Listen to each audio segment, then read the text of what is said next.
법문을 하기 앞서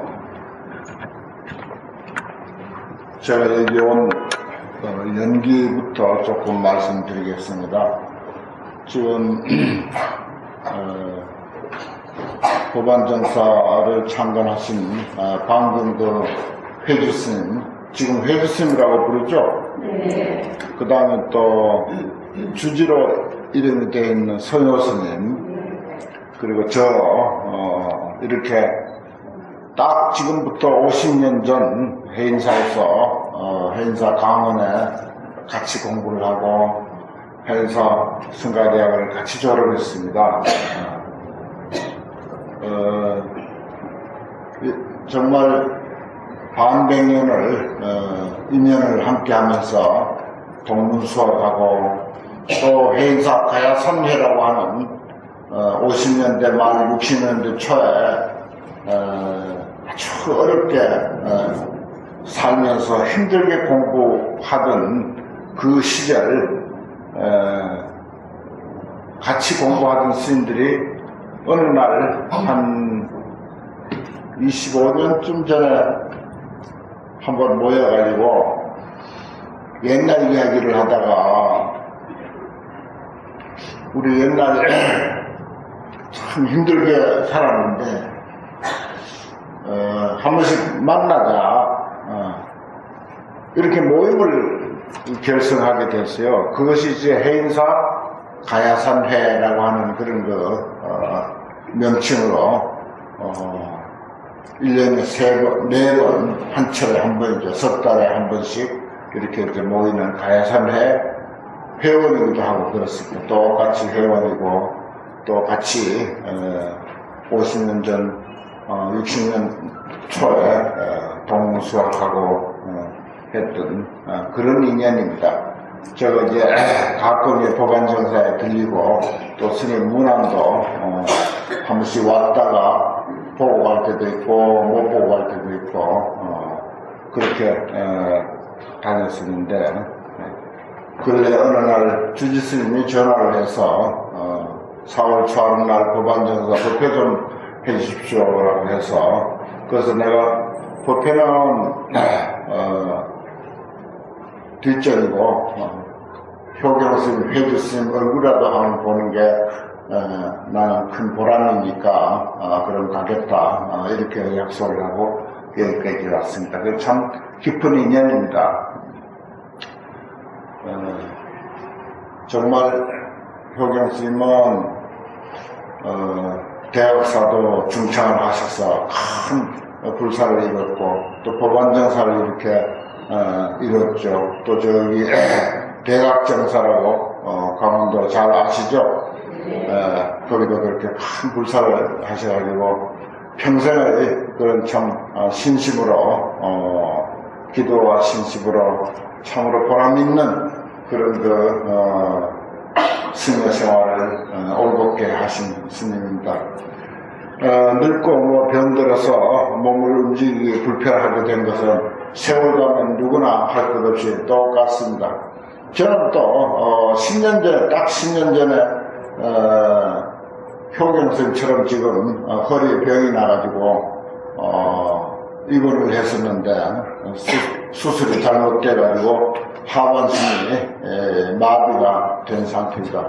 한 50% 이상의 마비가 됐어요. 그걸 지금까지도 안고 오는데 효경스님이 그때 건강하셔가지고 병원을 자주 찾았습니다. 저기 우리들 병원에도 오고 여기 세브란스 병원에도 오고 이렇게 하면서 자주 찾았었습니다. 그런데 오늘은 제가 효경스님을 병문안을 왔습니다. 병문안을 왔지만 저도 역시 효경스님이랑 크게 다를 바 없는 그런 아주 불편한 몸을 이끌고 오기는 왔습니다. 이제 4월 초하루 부처님 오신 날을 며칠 앞두고 우리가 이렇게 모였습니다. 4월달은 우리 불자들에게는 부처님 오신 날을 기념하는 그런 아주 중요한 달이고 참으로 환희롭고 기쁜 달이기도 합니다. 그래서 제가 생년 처음으로 또 이렇게 법안정사 회주스인데 인연의 빚도 참 무겁게 지고 있는데, 그래서 뭘 어떻게 내가 마음을 표현할까 하고 생각하다가 최근에 제가 저술한 이 당신은 부처님이라고 하는 이 책이 부처님 오신 날을 앞두고 아주 적절한 법공양이 될 것 같아서, 그래서 이 당신은 부처님이라는 책을 300권을 준비하면 넉넉할 줄 알았는데 아마 좀 모자랄 것 같습니다. 저렇게 병석에 계시면서도 포교를 아주 열심히 잘 하신 그런 모습을 오늘 이 자리에서 볼 수 있어서 아주 마음이 흐뭇하고 든든합니다. 그렇습니다. 사람은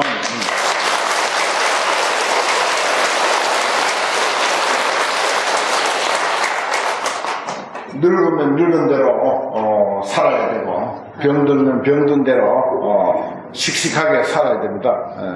또 저렇게 휠체어에 몸을 싣고 왔다 갔다 해도 어떤 그 부처님 법을 전하고 포교하겠다고 하는 그런 그 원력, 이것은 그 어느 시절, 건강한 시절보다도 못지않게 그 마음에 아주 가득 차 있는 것을 느낍니다. 오늘 부처님 오신 날을 기해서 첫 그 초하루를 맞이하는데, 이 당신은 부처님이라고 하는 이 말보다 더 좋은 선물은 없지 않겠는가, 그런 생각을 합니다. 사람마다 존경받기를 좋아합니다. 누구든지 존경받고 싶어 하죠. 그리고 뭐 크게 잘한 게 없어도 찬탄을 받고 싶어 합니다. 칭찬받고 싶어 합니다. 그런데 가족이 됐든 가장 친한 사람, 아니면 자기 자식 아니면 뭐 부모, 그 어떤 가까운 사람에게라도 칭찬받고 싶어 하고, 또 우리는 찬탄을 해줘야 합니다.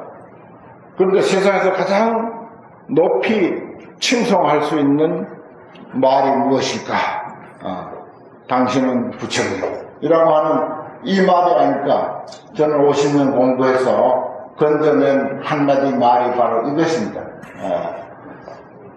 우리 가정에서 뭐 속으로야 뭐라고 욕을 하든지 겉으로라도 당신은 부처님이라고 한다면은 그보다 더 좋은 찬사가 없고 그보다 더 존경의 표현이 없을 것입니다. 자식에게도 그렇고 부모에게도 그렇고 누구에게나 우리가 이러한 이치를 알고 당신은 부처님, 만나는 사람마다 모두가 당신은 부처님이라고 하는 이 의미를 우리가 마음속 깊이 새기고 이것을 상대에게 마음을 담아서 표현할 수 있다면은 이보다 더 좋은 가르침은 없지 않겠는가, 이런 생각을 합니다. 책을 가지신 분들은 우리가 제일 첫 구절을 우리가 한번 같이 보도록 하겠습니다. 이걸 이제 한번 이렇게 읽어야 무슨 의미인지 알 수가 있습니다. 그 페이지가 몇 페이지인가 하니 읽고 싶은 것 페이지가 13페이지입니다. 13페이지. 고통을 없애주고 문제를 해결해주는 열쇠 그랬습니다.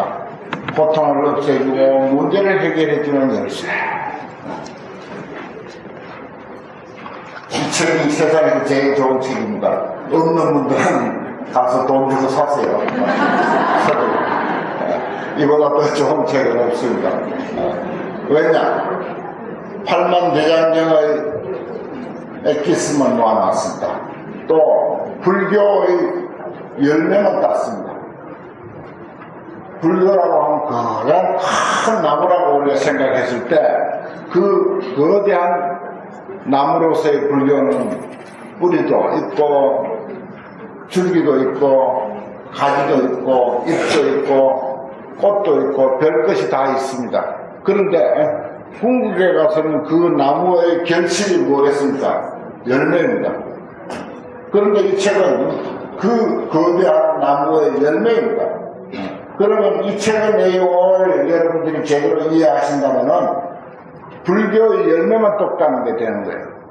오늘까지 절에 10년, 20년, 내지 40년, 50년을 다녔던, 아니면 오늘 처음 오셨던 간에 재수가 좋아서 오늘 오신 분은 그동안 딴 사람들은 뿌리도 가꾸고 잎도 키우고 줄기도 키우고 별별 걸음을 다 줬지만은 오늘 처음 오신 분도 마찬가지, 수십 년 동안 갖고 온 사람도 마찬가지. 그 불교라고 하는 거대한 나무의 열매만 똑딱 그런 그 행운을 맞이하게 된 것입니다. 그 열매가 무엇인가 하면 당신은 부처님이라고 하는 것입니다. 이보다 더 좋은 말은 이 세상에 없습니다. 특히 부처님 오신 날을 맞이하면서 우리가 당신은 부처님이라고 하는 의미를 제대로 새기면은 정말 이 표현이 맞는 걸 하는 것을 알 수가 있습니다. 여기 이런 말이 있습니다. 처음에 나는 종일토록 먹지 않고 밤새도록 자지 않으면서 참고하고 또 참고해봐도 다른 것이 없더라. 사람이 곧 부처님이요 이 몸이 곧 부처님이더라. 그 말입니다. 사람이 곧 부처님이요 이 몸이 그대로 부처님이더라. 우리는 방편으로 불상을 모셔놓고 거기에 빌기도 하고 기도도 하고 온갖 소원을 아뢰입니다. 그리고 그 나름대로 우리는 훌륭한 그런 불교 신행을 하고 있습니다. 그러나 열매의 입장에서 불교의 뿌리나 가지나 잎이나 꽃이 아니라 열매, 그것도 완숙한 열매, 다 익은 열매, 따서 바로 입에 넣을 수 있는 그 열매의 입장에서는 바로 사람이 곧 부처님이요 이 몸이 곧 부처님이더라 라고 하는 이 내용입니다. 결론부터 말씀드리면 만약에 건강한 사람만 부처님이라고 하고 병들고 늙은 사람이 부처님이 아니라고 한다면 저나 이 회의 스님은 어쩌란 말입니까? 또 여기에 계신 연세 많으신 노보살님들은 또 어쩌란 말입니까? 그거 차별할 수가 없는 거예요. 누구 없이 다 감기도 걸릴 수가 있고 다칠 수도 있고 병이 들 수도 있고 또 심지어 누구 없이 다 늙어갑니다. 다 병듭니다. 그런 우리 인생을 두고 우리가 어찌 건강한 사람만 부처라고 하고 병들고 늙은 사람은 아니라고 할 수가 없지 않습니까? 마찬가지로 자비롭고 지혜롭고 선량하고 좋은 일만 많이 하고 가는 곳마다 봉사만 잘한다고 해서 그 사람은 꼭 부처는 아닙니다. 악한 사람도 부처님이고 선한 사람도 부처님입니다. 선량한 사람요, 그 사람 우리 보기에는 선량한 것 같죠. 어떤 경우에는 아주 몹쓸 사람이기도 합니다. 아주 몹쓸 사람 있죠. 그 사람도 어떤 경우에는 아주 좋은 사람입니다. 제가 그전에 우리 가까이 지내는 사람 중에 정말 몹쓸 사람이 있었어. 그래가지고 그 주변에서는 전부 손가락질을 다 해. 하는 짓마다 아주 미운 짓만 하는 그런 사람이 있었어요. 그런데 이 사람이 또 다른 데 가서는 아주 칭찬받는 사람이더라고요. 아주 칭찬받는 사람이에요. 그런데 한쪽에서 미운 사람이라고 해서 다른 쪽에서도 꼭 미운 사람인 것은 아닙니다. 누구 없이 하루에 낮이 있고 밤이 있듯이 모든 사람에게는 허물이 있고 또 칭찬할 만한 좋은 면도 있습니다. 좋은 면이 있고 나쁜 면이 있는 그대로가 부처님입니다. 밤이 있고 낮이 있는 그대로가 하루입니다. 밤은 캄캄하니까 우리는 싫다라고, 밝은 대낮만 하루가라고, 이렇게 우리가 만약에 그런 어리석은 생각을 한다면은 어떻게 세상에 있을 수 있습니까? 없습니다. 낮만 있는 세상은 없어요. 밤까지 다 포함해서 하루야. 밤까지 다 포함해서. 그와 같이 우리 인생도 어두운 면과 밝은 면과 좋은 면과 나쁜 면, 식당에 가는 시간과 화장실에 가는 시간, 이 모든 것을 다 합해서 사람이라고 하는 거예요. 이 모든 것을 다 합해서 우리는 인생이라고 하는 것입니다. 그대로가 다 완전 무결한 부처님의 한 표현이다. 완전 무결한 부처님의 한 작용이다 하는 것입니다. 구름 끼고 예를 들어서 비가 온다고 우리가 그날은 날이 아니다라고 할 수가 있나요? 없습니다. 그와 같이 우리 인생에도 병들고 늙고 또 어쩌면은 화도 내고 남에게 해코지도 하고 나쁜 생각도 하고 남에게 피해도 끼치는 그런 순간도 얼마든지 있습니다. 그것이 있는 그대로 납니다. 그것이 있는 그대로 사람이에요. 그걸 배제하고 내 마음에 드는 날 그날만 나라고 할 수가 없습니다. 그런 이치를 아셔야 돼요. 그래서 50여 년 동안 나는 종일토록 먹지 않고 밤새도록 자지 않으면서 참고하고 또 참고해봐도 다른 것이 없더라. 이 참고라고 하는 말 속에는 기도와 참선과 경을 보는 것과 온갖 불교에서 좋다고 하는 수행이라고 하는 수행은 다 이 속에 포함되어 있습니다. 수많은 선식을 찾아다니면서 공부하는 것도 이 속에 다 포함되어 있습니다. 다른 것이 없더란 말이에요. 50년 동안 참고해봐도 다른 것이 없더라. 결론은 사람이 곧 부처님이요 이 몸이 곧 부처님이다 라고 하는 이것이 팔만대장경의 결론이고 불교의 완전히 익은 열매입니다. 여러분들과 인연이 정말 이제 처음으로 맺어졌기에 또 언제 보겠습니까?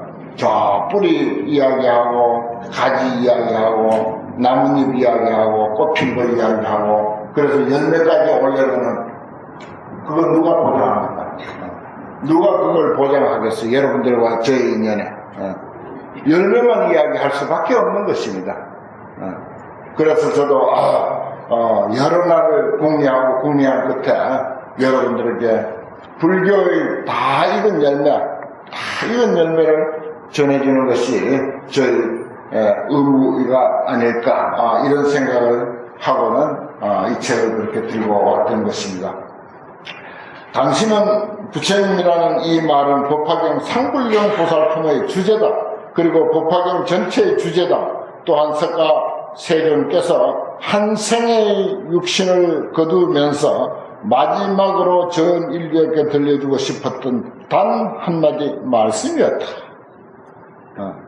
부처님께서 평생 동안 교화하시고 마지막으로 인류에게 일러주고 싶었던 단 한마디 말씀을 선택하라면 그것은 당신은 부처님이다 라고 하는 이 내용입니다. 그리고 이 법화경 상불경 보살이라고 하는 이야기가 있는데 근래 법화경이 크게 유행을 해서 여기에 계시는 많은 불자님들도 법화경에 대한 상식이 계시리라 믿습니다만 거기에는 부처님께서 나는 이제 마지막으로 평생의 교화를 이제 끝으로 법화경을 설하고 나는 이제 눈을 감겠다. 그런 말씀이 있습니다. 나는 머지않아 열반에 든다. 그러면서 내가 법화경을 설한다. 그동안 내가 숨겨두었던 거, 비밀하게 감춰두었던 정말 보물, 이 세상에 제일 가는 보물과도 같은 그런 내용들을 이야기해 주겠다라고 설하신 것이 법화경인데, 그 중에 상불경 보살품이라고 하는 품이 있습니다. 그 상불경 보살이 어떤 분인가 하면, 그분은 평소에 기도도 안 합니다. 참선도 안 합니다. 경도 읽지 않습니다. 염불도 모릅니다. 그럼 뭘 하느냐? 이 상불경 보살은 아침에 일어나서 눈을 뜨자마자 눈에 보이는 많은 사람들, 보니까 그대로 부처님이야. 전부가 부처님이라. 그 사람이 보는 그 눈에 비친 모든 사람들을, 그 가운데는 도둑놈도 있을 것이요, 사기꾼도 있을 것이요, 어린 사람도 있을 것이요, 늙은 사람도 있을 것이요, 지금 태어난 아기도 있을 것이고, 이제 머지않아 죽음에 당도하는 그런 위급한 상황에 처해 있는 사람도 있었을 것입니다. 그런 모든 사람들을 다 향해서 부처님이라고 선언하신 분입니다. 그래서 이 상불경보살은 그런 사람들을 보자마자 예배부터 합니다.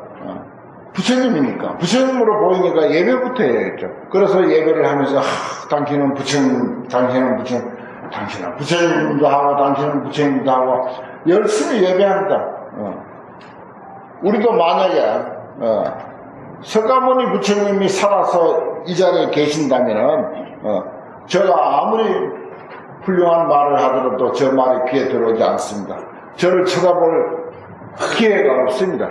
아니, 석가모니 부처님이 살아서 계신다면은 바로 그분에게 달려가서 그분에게 절을 하고 천배만배 절을 올리고 존경과 어떤 귀의하는 마음을 표현하는 것이 급한 일이 아니겠습니까?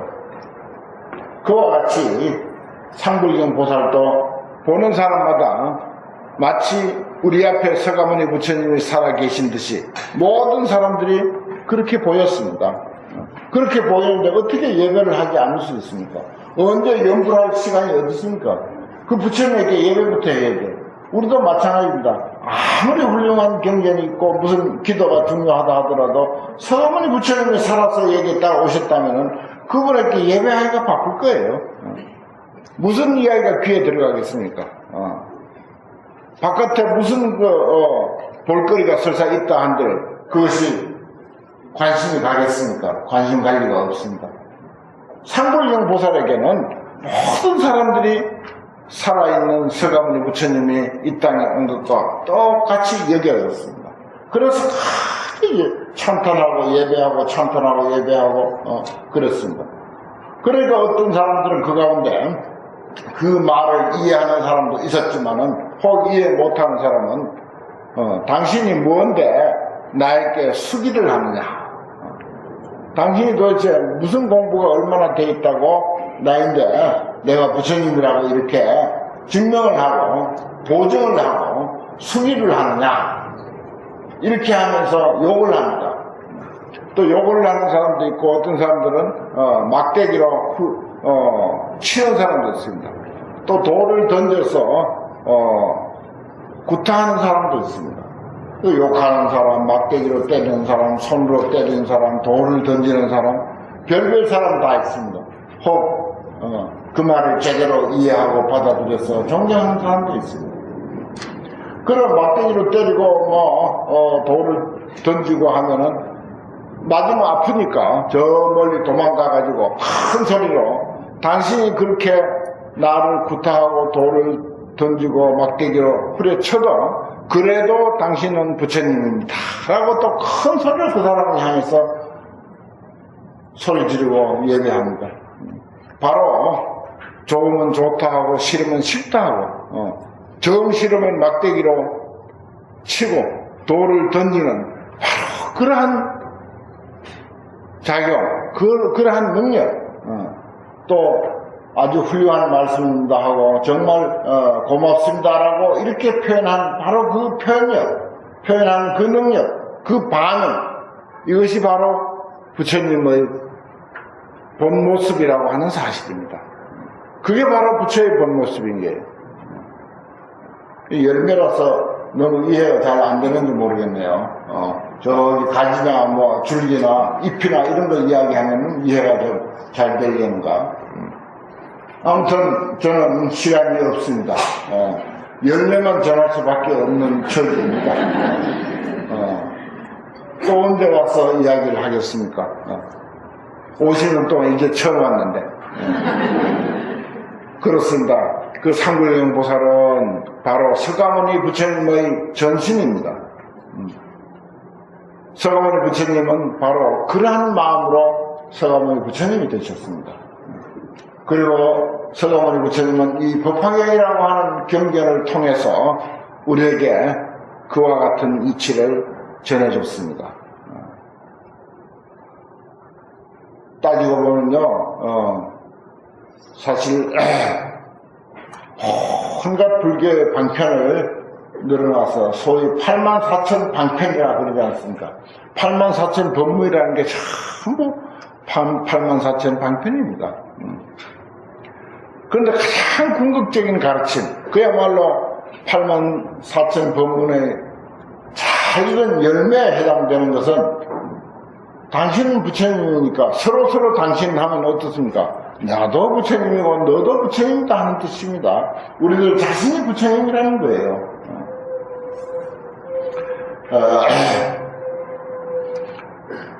옛날에 어떤 스님, 계연 스님이라고 하는 스님이 저기 작은 토굴에 살고 있었습니다.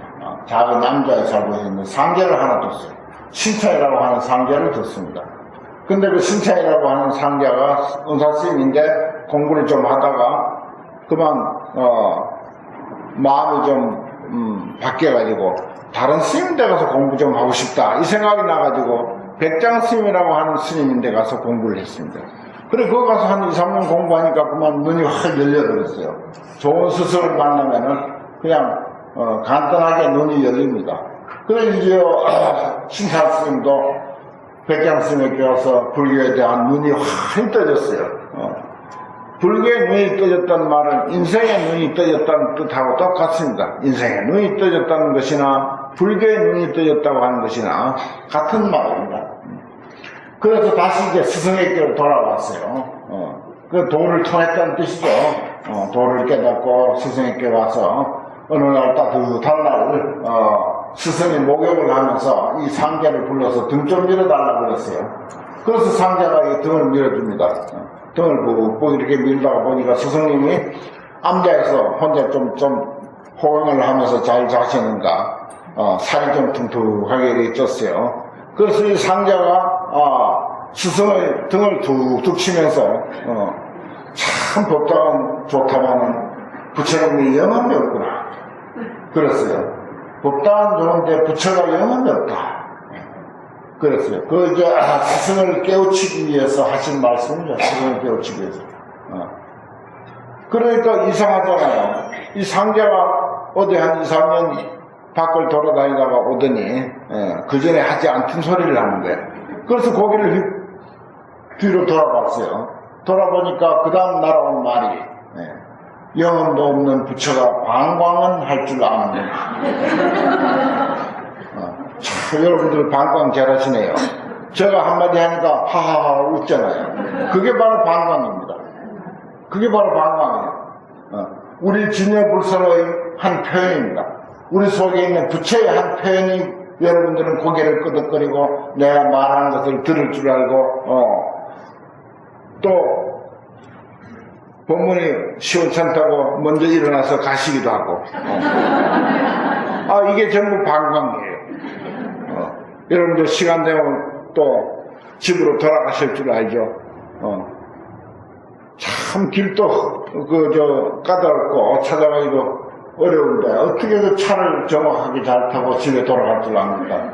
이 모두가 진여불선 부처자리의 한 표현입니다. 이거 왜 진정 살아있는 값진 부처는 없습니다. 그래서 방광은 할 줄 안다 이거죠. 우리 모두 다 방광하잖아요. 이렇게 부처가 살아있는 부처가 방광하는 거예요. 여러분들 뭐 어디에 누가 방광한다는 소리 들었죠? 저도 여기 뒤에 그 집지를 다 번역하고 나서 출판 기념회를 했는데 그 출판 기념회 하는 날 무지개가 2번이나 떴어요. 법당에서 한 번 뜨고 내 방에 와서 또 한 번 뜨고 그게 다 방광인데 그건 아무것도 아닙니다. 어디 탑에서 방광을 했다. 어떤 스님이 열반했는데 방광했다. 그것도 다 헛소리요. 그거 아무 중요한 게 아닙니다. 그거. 방광하려면 지금처럼 계속 고개 끄덕거리고 웃을 일 있으면 울 줄 알고 배고프면 밥 찾아 먹을 줄 알고 더우면 시원한 거 찾을 줄 알고 추우면 옷 하나 더 껴입을 줄 알고 이렇게 방광을 할 줄 알아야 그게 진짜 방광이지. 안 그래요? 그게 살아있는 방광이야. 그게 살아있는 부처의 한 방광이지. 뭐 저 산에서 불사를 크게 했더니 불사 해양날 방광을 하더라. 빛이 환하게 났더라. 그리고 깜깜무소식이야 그다음부터. 잠깐이야 잠깐 한순간 한 1분이나 방광할까? 또 저기 남쪽에 어떤 스님이 열반하셨어. 그리고 장례식을 아주 거창하게 장례식을 치렀는데 그날 방광했다고 야단이야. 근데 한순간이야. 한 1, 2분 그저 방광했을 뿐이야. 그 방광은 엉터리 방광이야. 그런데 현혹하지 마십시오. 진짜 방광은 우리가 여기 앉아서 나를 해치고 나에게 피해를 주고 나를 기분 나쁘게 하면 나도 화를 낼 줄 알고 욕도 할 줄 알고 손찌검도 할 줄 알고 돌도 던지고 물건도 집어 던질 줄 아는 이것이야말로 진짜 살아있는 부처의 진정한 방광입니다. 그거 아셔야 돼요. 이보다 더 중요한 방광이 세상에 어디 있습니까? 그래서 이 상자가 그런 소리를 영험도 없는 부처가 방광을 할 줄 아는구나 이렇게까지 말을 해서 결국은 그 스승을 깨우치게 했습니다. 결국은 그 스승을 깨우치게 했는데 그와 같은 선가에는 아주 아름다운 그 이야기가 전해내려 오고 있습니다. 여기 또 제가 이제 선시의 인불사상 이 전체가 이제 인불사상 내용이에요. 인불사상 사람이 부처님이다 하는 사상이 바로 인불사상입니다. 거기에 이제 선시에서 추려낸 인불사상은 이제 이런 말을 써요. 야야 포불면 조조 환공기. 밤마다 부처를 안고 자고 아침마다 부처를 안고 일어나는 부처와 함께 일어나는 여러분들도 마찬가지입니다. 옛날 스님은 밤마다 부처를 안고 자고 아침마다 부처와 함께 일어나네 이렇게 했는데 저는 그것을 좀 더 제대로 해석하기를 밤마다 부처가 자고 부처를 안고 따로 잔다 하면은 부처가 있고 내가 있게 돼요. 부처가 따로 있고 내가 있는 게 아니라 내가 곧 부처다. 그러니까 밤마다 부처가 자고 아침마다 부처가 일어난다. 욕심 불거친는 기자 진상소라 부처가 가는 곳을 알고 싶은가 이렇게 움직이고 걸어다니고 웃고 떠들고 할 줄 아는 바로 그것이라네 하는 그런 구절도 여기 있어요. 또 조사스님들은 제대로 인생을 제대로 깨우친 사람들은 구류동거 7개 자라장리 살찐들아 여러분들 금강경 법회죠. 오늘 금강경에 구류중생 나오지 않습니까? 태란서파 유색, 무색, 우상, 무상, 비우상, 비무상 악의 영이 무여열반 그 모든 9가지 중생들을 내가 모두 무여열반에 들게 하겠다. 하지만 한 중생도 열반에 든 사실이 없느냐 이런 표현들이 있지 않습니까? 구류동거 7개 각양각색의 온갖 모습을 하고 있는 중생들 이 한 법계에 우리 모두 같이 사네. 늙은 사람, 젊은 사람, 남자, 여자, 잘난 사람, 못난 사람, 있는 사람, 없는 사람 건강한 사람, 병든 사람, 마음이 아픈 사람, 마음이 편안한 사람, 건강해도 마음이 아주 아픈 사람 있고, 병이 들어서도 마음이 늘 편안한 사람이 있고, 또 겉으로 보기에는 저래 이렇게 멀쩡하게 오시니까 가정에 아무 문제 없는 것 같죠. 천만에 가정이 다 썩을 대로 썩어가지고 참으로 집에 돌아가고 싶지 아니한 그런 가정도 수두룩 갑니다. 솔직하게. 그래서 눈만 뜨면 공원에 나와서 시간 보내다가 어두움 돌아가는 그런 인생들이 이 서울 시내에 꽉 찼습니다.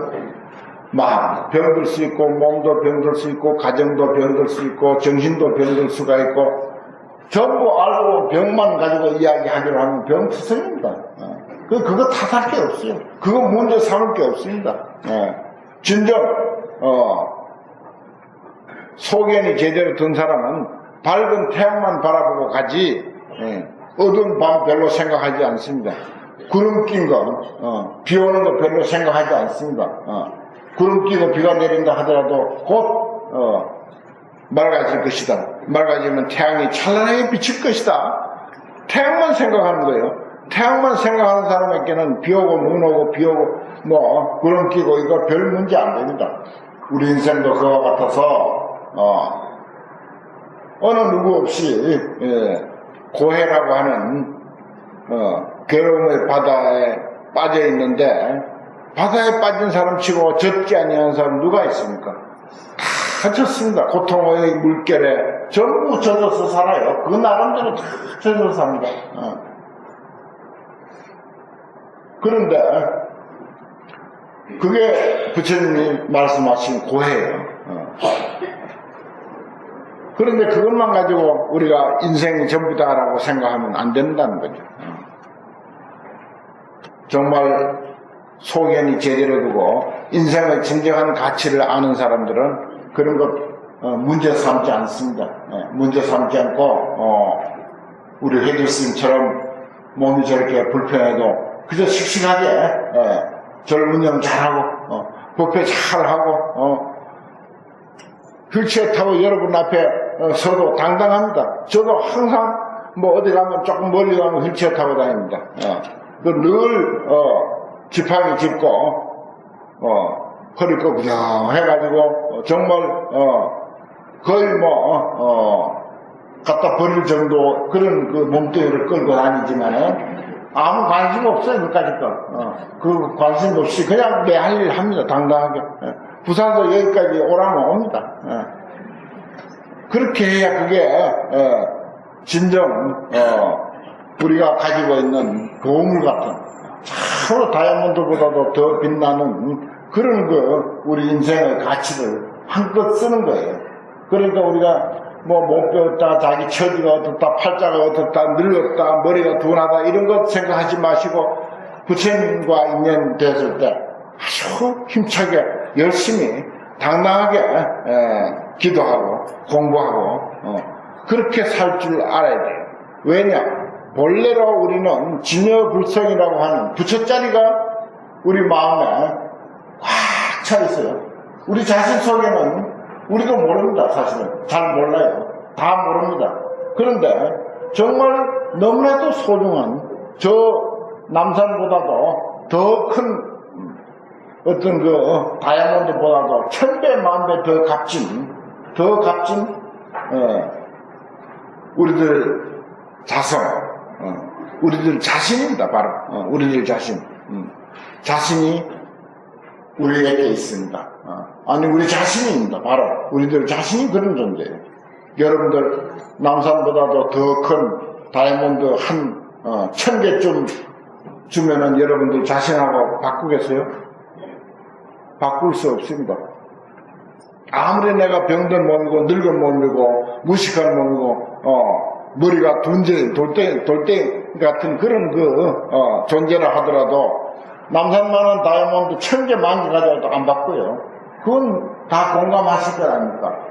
그거 다 공감하죠. 남산만한 다이아몬드 1000개 만개 가져온들 내 인생하고 그게 어떻게 바꿀 수 있느냐 이거예요. 이 한 가지 예만 가지고도 우리가 알 수 있습니다. 이 한 가지 사실만 가지고도. 그와 같이 우리 존재는요, 참으로 소중하고 값진 것입니다. 정말 소중하고 값진 존재예요. 부처님의 가르침이라고 하는 것은 결국은 물론 여러 가지 방편의 말씀이 많지만은 결국 우리들 자신의 진정한 가치를 알고 진정한 가치에 눈을 뜨고 그 진정한 가치대로 살라고 하는 것입니다. 이게 부처님의 많은 가르침 중에서 핵심이고 잘 익은 열매와 같은 가르침입니다. 이걸 아셔야 돼요. 그래서 구류동거 7개 자라장리 살찐주라고 하는 그 개성은 각양각색의 사람들이 있는데 깨어있는 눈으로 보니까 부처님의 눈으로 보니까 아주 값진 비단천 위에다가 진주를 확 뿌려놓은 것과 같이 낱낱이 영롱하게 빛나고 있더라. 이렇게 표현했습니다. 아주 그 선사들은 시인이다. 선사는 다 시인이고 그 선의 안목으로 시를 쓰면은 우리 인간 한 사람 한 사람을 그렇게 표현합니다. 거기에 구류중생이라고 하는 것은 저기 뭐 사람만이 아니고 동물, 식물 뭐 말할 거 없이 다 들어갑니다. 살아있는 모든 것은 다 그 속에 포함되는데 그런 모든 생명까지도 모두가 아주 아름다운 비단 위에 진주를 한 진 부어놓은 것 같이 아름다운 비단 위에다 진주를 확 뿌려놨다고 한번 생각해 보십시오. 그와 같이 하나하나가 영롱하게 빛나는 아주 소중한 보석이더라. 우리 인생을 그렇게 표현했습니다. 그런 내용도 이 속에 다 포함되어 있어요. 왜 그와 같이 소중한 존재인가? 이런 내용도 있습니다. 부처님께서 처음에 성도하고 나서 당신은 어떻습니까? 이제 부처님 오신 날을 우리가 앞두고 있으니까 부처님에 대한 그런 그 생각을 더욱 많이 해야 할 시기입니다. 아무튼 부처님께서 처음 성도 하시기까지 어떻습니까? 태자의 자리에서 6년 고행하는 그런 그 길로 적어드렸죠. 참 정말 호의호식하면서 세상에 호황이라고 하는 호강은 다 받고 살았습니다. 호의호식했어요. 그러다가 피나는 고행을 하셨습니다. 그런 투자를 하고 그런 희생을 치르고 나서 마지막에 나벌 8일날 깨달음을 성취하셨습니다. 그 깨닫고 보니까 이야 신기하고 신기하거든요. 그래서 부처님이 그랬습니다. 이야 신기하고 신기하다. 뭐가 신기한가? 자기 자신이 부처라고 하는 것이 신기한 것이 아니고 모든 사람들이 다 부처구나. 일체 중생이 전부 열애의 지혜와 덕상을 다 갖추고 있다. 그런데 단 모를 뿐이다. 나는 아는 부처요. 저 사람들은 모르는 부처다. 그러니 참으로 신기하고 신기하다. 그랬습니다. 그래서 우리가 부처님 하지만은 그 위대하신 부처님이나 우리 보잘것없는 우리나 부처님 안목에 의하면은 똑같이 소중하고 값진 존재라는 사실입니다. 그래서 제가 당신은 부처님이라고 하는 이 이야기를 하고 다닙니다. 자나깨나 불교를 알고 보면 모두가 부처님입니다. 모두가 살아있는 부처다. 여기 이제 활불이요 활신이다. 하나님이라고 해도 좋다 말이야. 살아있는 하나님이다. 사람 한 사람 한 사람이 모두가 우리는 살아있는 하나님이다. 이러한 사실에 우리가 눈 떠야 하고 우리는 법당에 와서 불상에 열심히 기도합니다. 그것은 훈련이에요. 훈련소입니다. 저는요. 그러면 현장이 어디 실전을 하는 현장은 어디다? 바로 법당 문을 벗어나면 바로 세상, 내가 사는 가정과 내가 종사하는 직장과 내가 만나는 모든 현장들, 그 모든 현장이 바로 실전을 하는 곳입니다. 실제로 우리가 살아가는 곳이에요. 그럼 법당에서 우리가 불상을 향해서 부처님 하는 것을 그대로 법당을 벗어나서 저 실전 일상생활에 나아가서 바로 부처님으로 우리가 이해하고 그렇게 서로를 받들어 섬기면 우리는 정말 그 부처님으로 존경받을 때 행복합니다. 또 존경하는 우리도 행복합니다. 그래서 그도 행복하고 나도 행복한 그런 삶이 전개되는 것입니다.